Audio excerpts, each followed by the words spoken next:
Hi, it's Tony Robbins. Happy New Year. Listen, how's your new year coming out so far? I know it's early, it's January 15th, and I thought I'd send you out this little video message because you know what that day means, don't you? January 15th is the cutoff. Statistics show that 95% of the people that actually made a New Year's resolution have already broken it by today. And that's if you even made a resolution. Now, if you're the exception to that, I'm thrilled for you, and I support you, and I say keep rocking it. But if you've missed, maybe I could drop you a quick little message or two here that can help you not only recover, but get way beyond just making some New Year's resolution and make some real lasting change in your life. I mean, think about it. Most people don't even make a resolution anymore. Why? Because they've made them from years and years and years, and they know they're not going to follow through. So after a while, who wants to disappoint yourself? Who wants to be upset with yourself? Why even bother to set a new standard for this year? You know it's going to be the same as last year. If you're the kind of person watching this right now and you've actually opened this email and you haven't shut me off already, then obviously that's not you. So the question is, what is it that makes us even want to make a resolution? I mean, it's an interesting question. Why is it at the beginning of a year we have this tradition? But it goes beyond tradition. It's something inside of us that makes us want to make things better. And I think part of it is the calendar gives us this idea that we can have a fresh start, that we can start from fresh and have this great victory. And it's really, the calendar itself is quite arbitrary. It's wonderful to use it, but if you didn't use it effectively, let's use the calendar to serve you today. Let's just see, what does it really take to make this thing happen? Because there's no denying that inside of you, the only thing that's gonna make you happy in the year ahead and the decades ahead is gonna be having you have an experience where on a regular basis, you feel like your life is making progress. If there's one thing I teach, and I wanna remind you of it, it's really simple. Getting things is not gonna make you happy. That's good news in a tough economy. It's a good reminder. It doesn't matter what you get. Doesn't matter whether it be money or opportunity. All those things might excite you for the moment. Even a relationship, as magnificent it may be, might be exciting for a while. But if you don't keep growing, that relationship isn't gonna stay exciting. So the secret to real happiness is progress. Progress equals happiness. And if we can make progress on a regular basis, we feel alive. And that's why at the beginning of the year, we get this thing like, okay, I can have this fresh start. I could really do what my soul desires. I could expand. I could grow. I could improve. I could change. Or maybe better than change, I could progress. See, think about that. Progress is an aliveness to it, doesn't it? You don't have to work at changing. People say all the time now, well, I'm working on changing. Don't worry about it. You don't have to work on changing. Change is automatic. Your body's gonna change whether you want it or not as the years go by. And no matter how hard you work, there's gonna be some changes going on there. The economy is gonna change no matter what you want it to do. The weather is gonna change. Relationships are gonna change. Everything in life is always changing. We don't have to work on change. Change is automatic, but progress is not. So if you wanna make real progress, then you really gotta look at your life in a different way. You gotta say, I gotta take control of this process and not just hope it's gonna work out like people do who make a resolution. Because really, isn't that what they're really doing at the beginning of the year? They're saying, well, here's my resolutions for the year, and they really basically tell you their wishes. It's their wish list. It's what they hope it all comes together. And then they call it a resolution, but they don't know what a resolution is. When you resolve something, to have a resolution is to resolve it. When you've resolved, this is how it's gonna be, that's when you cut off any possibility except the thing you've committed to. It's like the old adage, if you want to take the island, you burn the boats. Because when you burn those boats, there's no going back. You're going to find a way to make things work. And most people, they're stating what they hope will come together, and if it doesn't happen, then they're disappointed, but they're not too disappointed because they're not too vested. What does it take to successfully create a lasting change in your life? To not only have a New Year's resolution you follow through on, but really have a lasting change? Well, the first step for lasting change is very much like making a New Year's resolution. Fundamentally, it's the same. The first step is you gotta have a vision for what it is you really, truly want. Not what you think you want or what you should have. I mean, what are most people's New Year's resolutions? I'm gonna stop eating sugar. I'm gonna stop smoking. I'm gonna lose 10 pounds.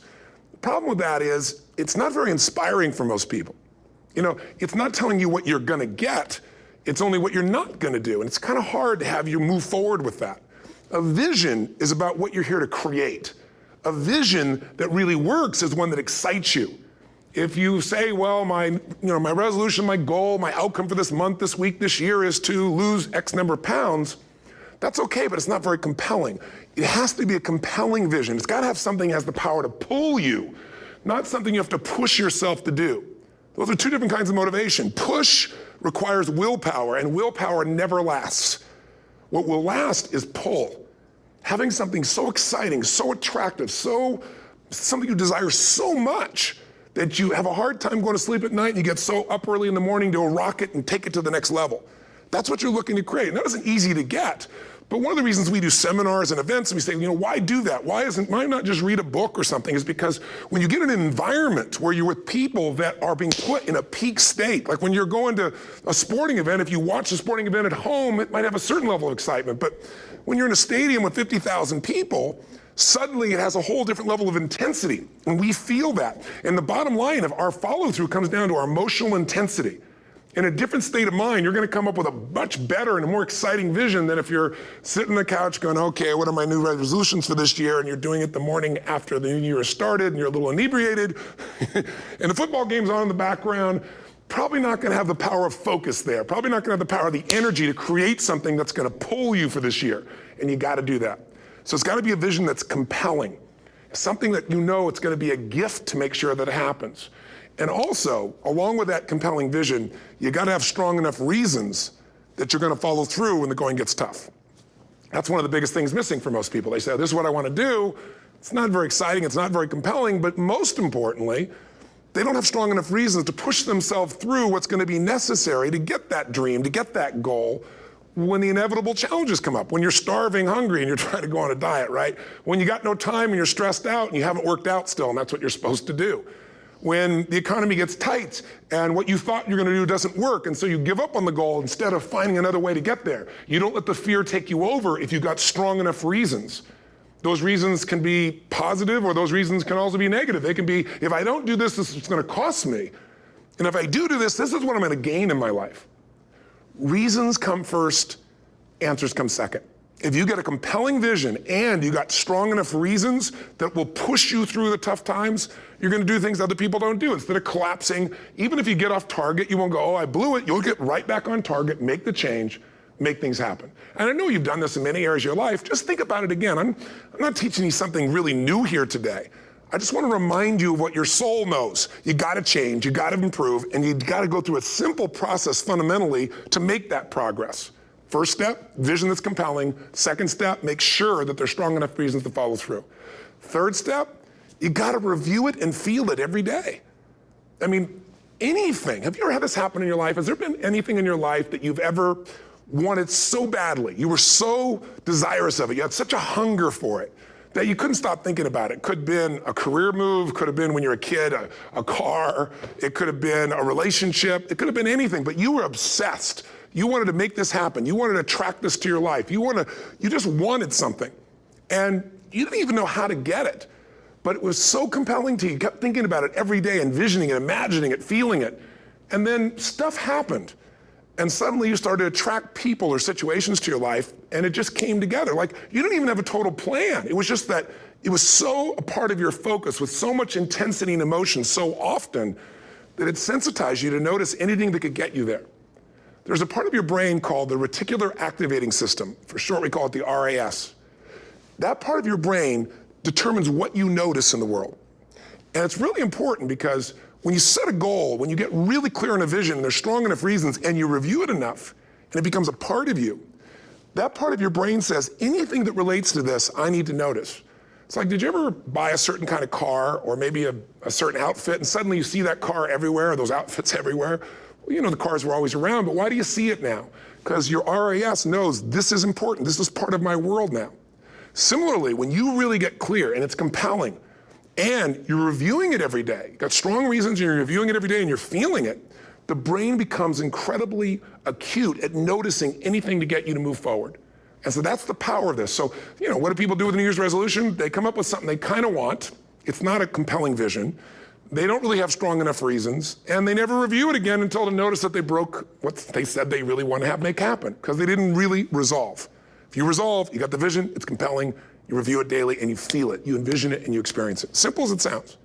Now, ultimately, what is this really about? Ultimately, if you're going to have lasting change in anything, you're really talking about just raising your standards. I always tell people, if you want to know how to change your life, I give it to you in 3 words, boring as it sounds: raise your standards. And what does that mean? Corny as it sounds. Raise your standards. Oh, thank you for the breakthrough thought, Tony. I'm glad I wasted my time watching this little email with you. But think about it.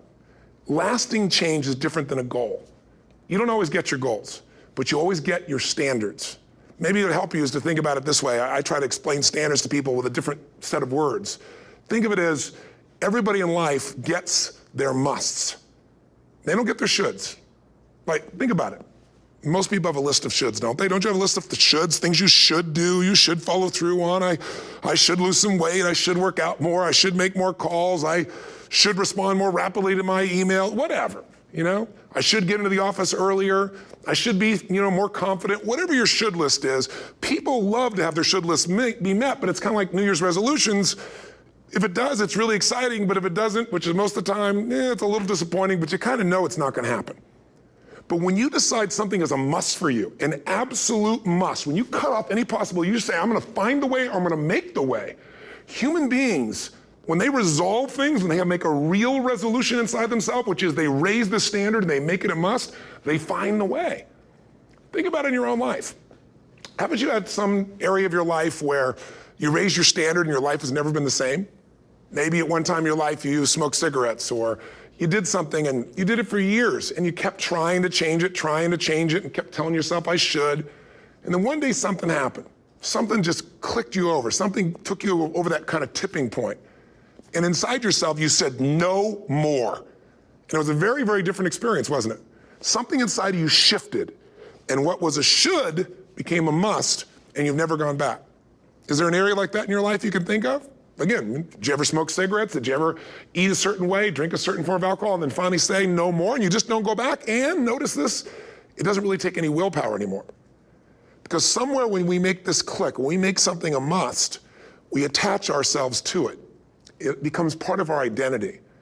And one thing I've learned in the last, 33 years of working with people from now over 100 countries, 4 million people, is human beings absolutely follow through on who they believe they are.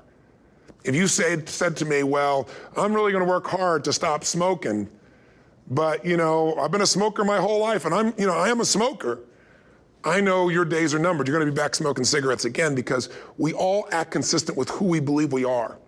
I tell people the strongest force in the whole human personality is this need to stay consistent with how we define ourselves.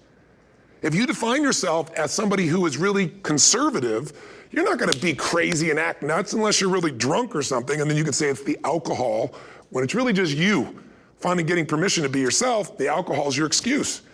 If you're a really crazy person, you act crazy, outrageous, playful. You don't act conservative because that's not who you are.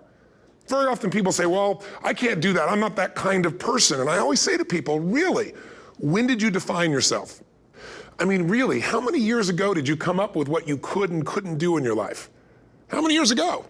Most people, if they really look at how they're living their life today, it's based on a set of standards, a set of beliefs that they made choices about 10, 20, 30 or more years ago. I mean, very often we made decisions in our youth or very young about what to believe, about what we were capable of, about who we are as a person, and that becomes the glass ceiling, if you will, that controls us. There's a corny metaphor, but it's true. I remember one time I was with my family at the circus and there was a person there and they had this big giant elephant, and you look at this elephant and they take this little rope, put it around the elephant's neck, and they drive this stake into the ground. And I mean, you look at this and you know that elephant could rip down the entire tent with almost no effort, and yet the elephant doesn't struggle, doesn't try. Why? Because the elephant's conditioned. And they take that elephant and condition the elephant when it's a baby elephant. That's how they train him. When it's a little baby elephant and it doesn't have the power yet, they put a big rope around it and they drive this huge stake in the ground, and the elephant fights and fights and fights. And one day, finally, that elephant decides, I'm not capable of pulling this out. And once that becomes the definition of an identity of anyone, an elephant in this case, they don't even try anymore. It's just who I am, that's how it is, that's just the way it is in my life. I'd like to ask you to take a look at any place you've got a limitation and ask yourself, when did I decide to accept that limitation?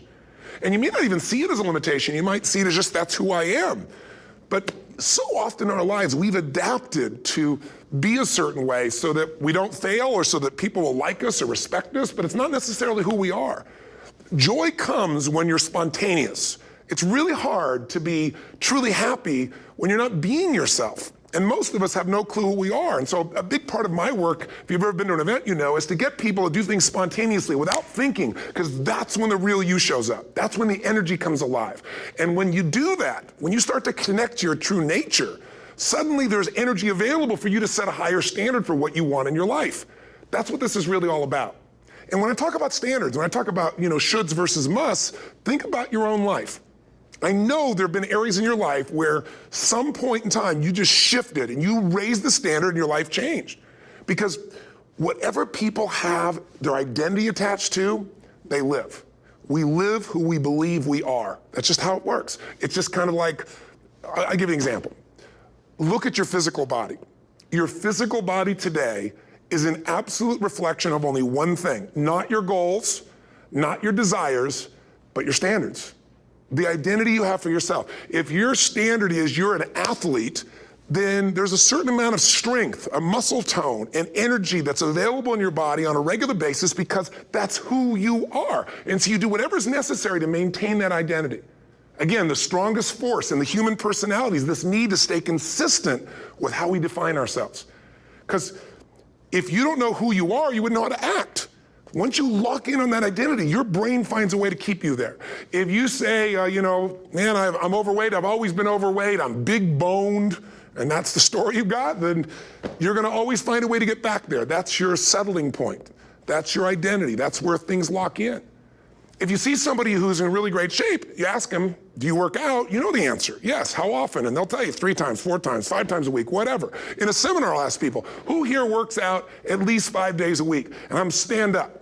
And you look around that room, and you know that they work out 5 times a week because you can see their body. You don't just get a result without some kind of action, without some form of ritual. Ritual meaning actions you do consistently. Now, do you think those people that are out there working out 5 days a week, do they have more time than you do? Or I have, or anybody else? Of course not. Is their life less busy? Of course not. It's just a must for them. They must work out that way, and they've made that turn and their life's changed. So I'm not saying you have to work out 5 days a week. I'm just saying whatever you really want, wants don't get met consistently. Standards do. Whatever you identify, this is who I am. And so it's not so much about changing your identity as there's expanding it.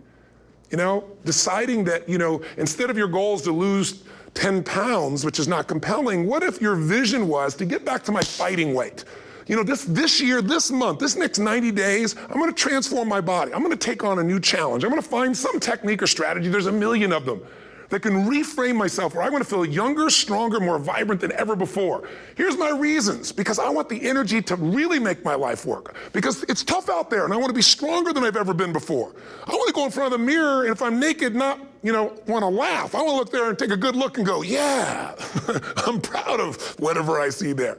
Whatever it takes, something's gonna make you laugh, smile, something that's gonna tease yourself, but something's gonna move you to another level. If you identify yourself in a new way and you own that every day, and that becomes the standard of how you live, you'll find the way to make that standard real. Money's the same way. Think about it, it doesn't matter what's happening, quote unquote, in the marketplace. People that make money find a way to make money no matter what, don't they? I mean, most people's standard is to pay their bills. So that's what most people find a way to do, even when economic times get tough. Most people, if that's their absolute standard, they find a way. Some people's standard is pay their bills most of the time. And so most of the time they do. Some people's standard is not just to pay their bills, but to take care of their family and maybe even some of their friends. And they find a way. In fact, you know, some people may be in a family where they don't have enough money, they barely have money to pay their bills. They work their guts out. And then somebody, their mother, their father, somebody else, their sister gets ill, and there's not enough money to take care of it. Nobody else has money in the family. They don't either, but they find a way to get that money to take care of their mother or father, don't they? And pay their bills. They never could do it before. Why? The situation made them raise their own standard. And not everybody does that. Somebody else in the family might have money and still not take care of their mother. It all comes down to the inner game, my friends. Changing your life is a change in the inner game. The outside world you can't control, but you have absolute control over this one if you learn the dynamics of what shapes you. And identity is one of those simple, clear, fundamental basics that if you start to shift it, everything else will shift in your life as well. Some people, by the way, have to have more than enough money to do what they want, when they want, where they want, with whomever they want, contribute the way they want. And if that's their must, they find a way. I know that sounds overly simplistic, but it's true.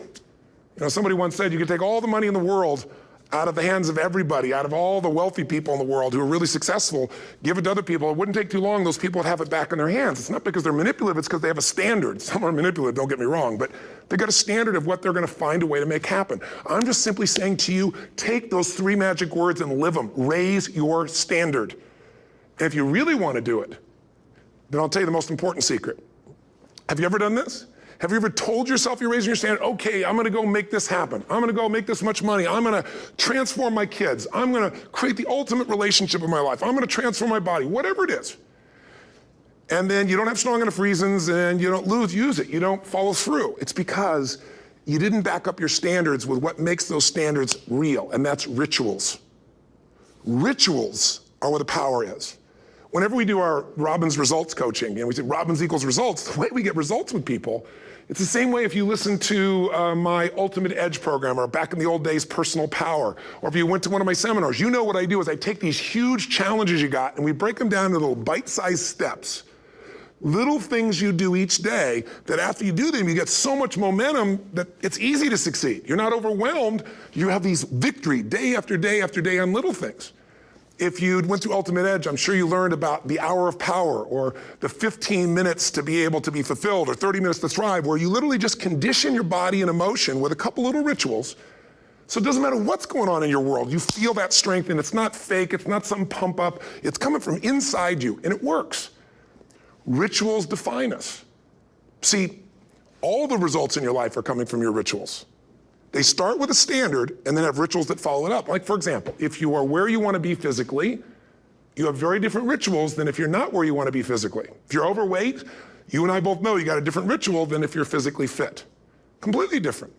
You get up in the morning, what's the first thing you do if you're fit? Your shoes are there, you roll over, doesn't matter how you feel, you put on your shoes, you lace them, you start walking, or whatever that ritual is. If you're overweight, you roll over and you have a very different ritual. You might roll over several times to turn the alarm clock off. You go in and get your mocha, smocha, whatever, special coffee. You stop by at Starbucks, whatever the case may be. You have your nice sugar muffin. It's supposed to be really nice for you. Whatever you do, it's a different ritual.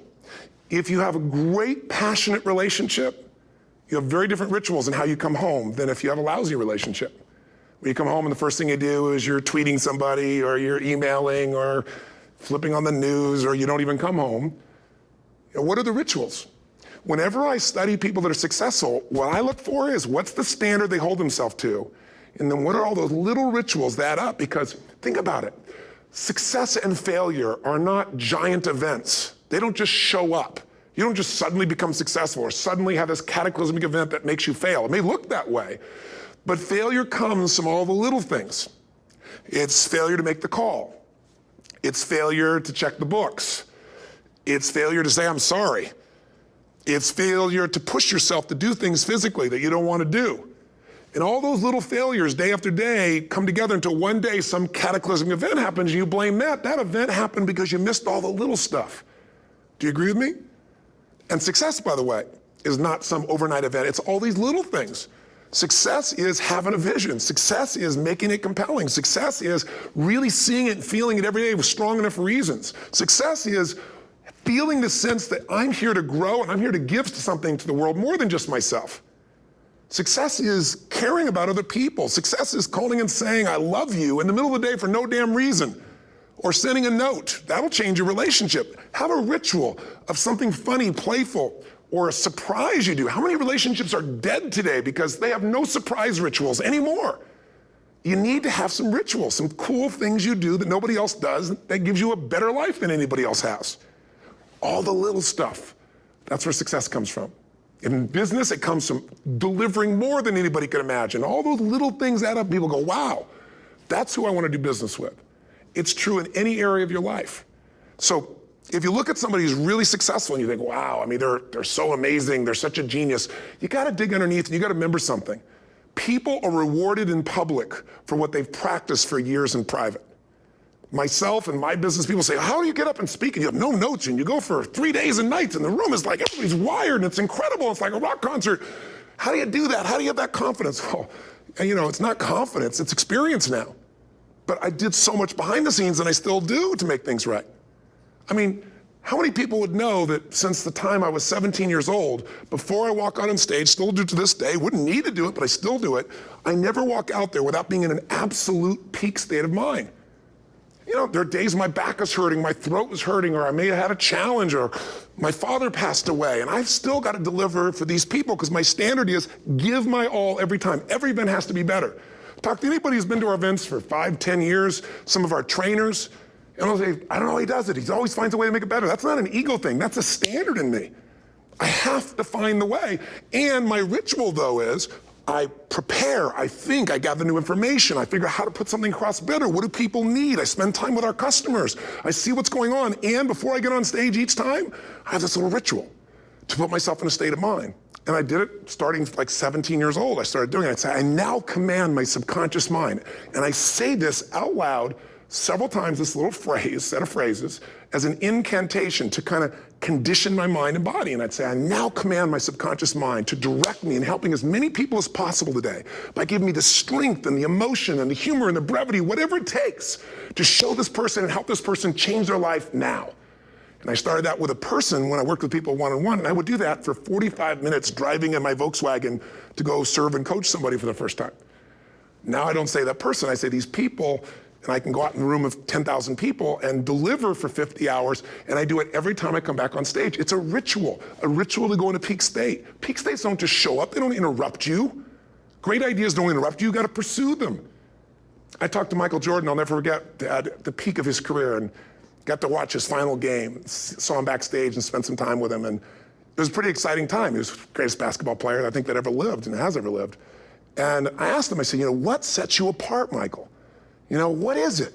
And is it God-given talent, ability, skill? What is it? And he said, Tony, he said, I can shoot you straight. It's not, me trying to act humble. He goes, I have a lot of talent, a lot of God-given talent, a lot of skill. I've worked really hard. But he said, really, it's my standards. He said, every day I demand more from myself than anybody else could humanly expect. I'm not competing with somebody else. I'm competing with what I'm capable of. Magic formula. Because most of us lower our standards. Why? Because who you spend time with, my friends, is who you become.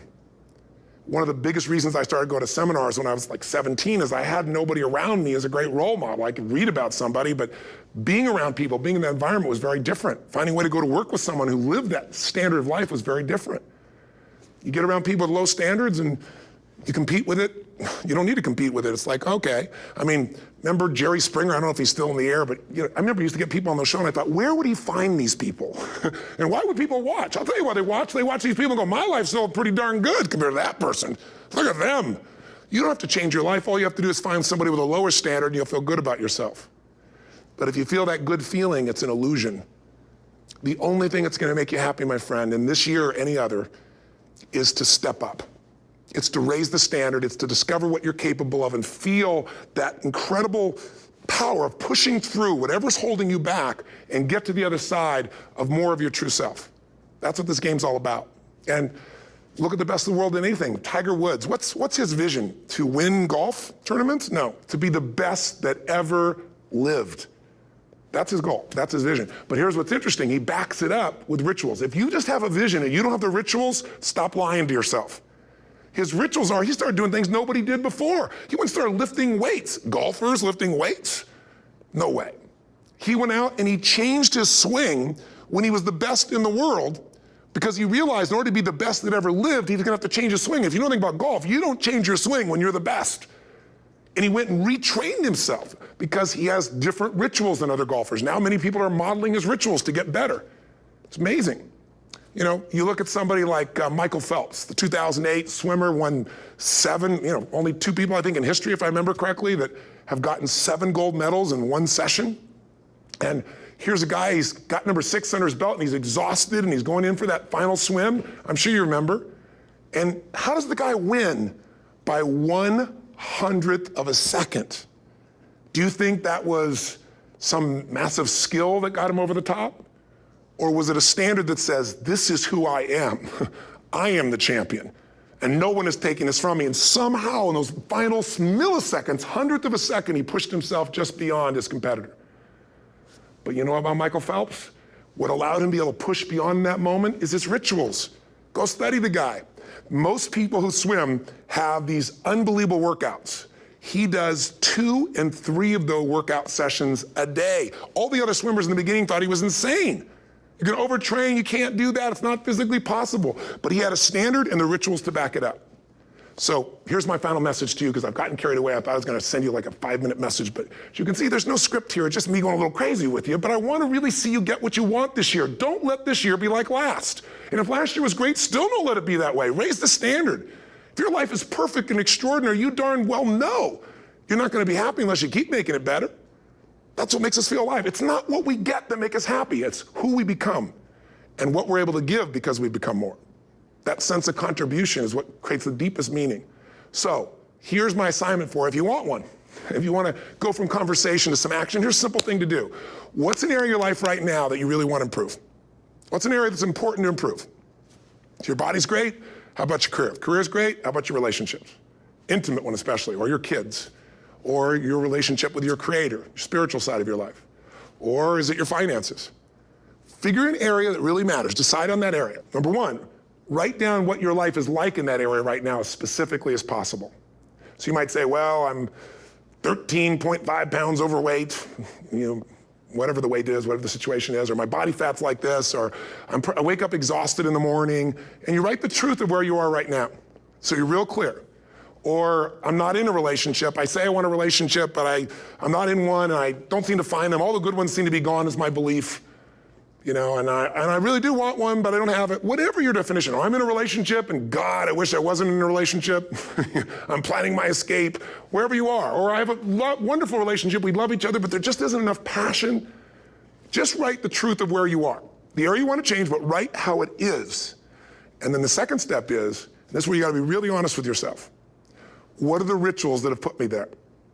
Because whatever results you're getting, even if you don't like the results, there's some rituals that are keeping you in that place. There's some rituals of what you eat or don't eat, how you move or don't move, how you sleep or don't sleep. There's some rituals in the lack of variety or spice or energy or focus in an area.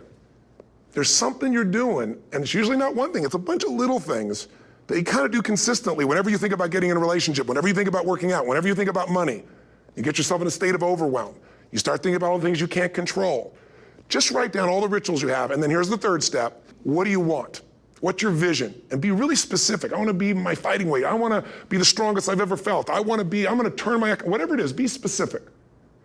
And then, last step, number 4, what are the rituals that'll get you there? What would you need to do differently each morning if you're gonna be that kind of energy, that kind of strength?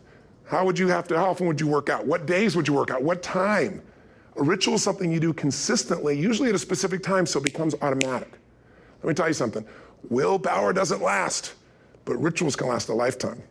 I bet you have some rituals in your life right now you've been doing for years, even though some of them don't serve you. I'm just saying, wake yourself up. If you want a new year and a new life, you don't need to start on January 1st. Start today. Start with this little video. And just begin to see what happens and see how easy it is to just do a few little rituals. Don't do them all, just do 2 or 3 new things. And you know what happens? You'll get momentum. Because once you discipline yourself in one area of your life, you feel yourself doing it in other areas as well. And I always say something that my original teacher taught me. I always remind people, there's always 2 pains in life. There's the pain of discipline, or there's the pain of regret. And discipline weighs ounces, as my friend Jim Rohn taught me. Regret weighs tons. You don't have regret. So right now, what do you want to change? What's it really like? What are the rituals that got you there? That'll take a little homework. If you're not sure, ask the people around you. They'll tell you what your rituals are. What do I really want in depth? What are the rituals that'll get me there? And then get yourself to start a few of those actions and lock them in place. If I can help you in any way, we're here as a company to support you. Come have an event with us. Come to Unleash the Power Within or Mastery University, or get a coach. You can get a free coaching session if you call our company and click on something on this. Will probably have something on it, or get a product. Or don't do anything with us, but do something with somebody, starting with you. If you make the changes in yourself, you're gonna be proud this year, and no amount of money or accolades from other people can mirror the feeling of being proud of knowing you've taken back control of your life, or you've taken a great life to another level. Because once you do that, you have something you can give other people, whether it be your kids or your friends or your family. And ultimately, that's what life's about. So thanks for listening. I don't know how long I went here, but I hope this has been helpful for you. I just thought it's a new year, and I want people to be able to truly create a new life. And until I see you again, hopefully soon, or gets a chance to meet you, live strong and live with passion. And of course, God bless to you. Happy New Year.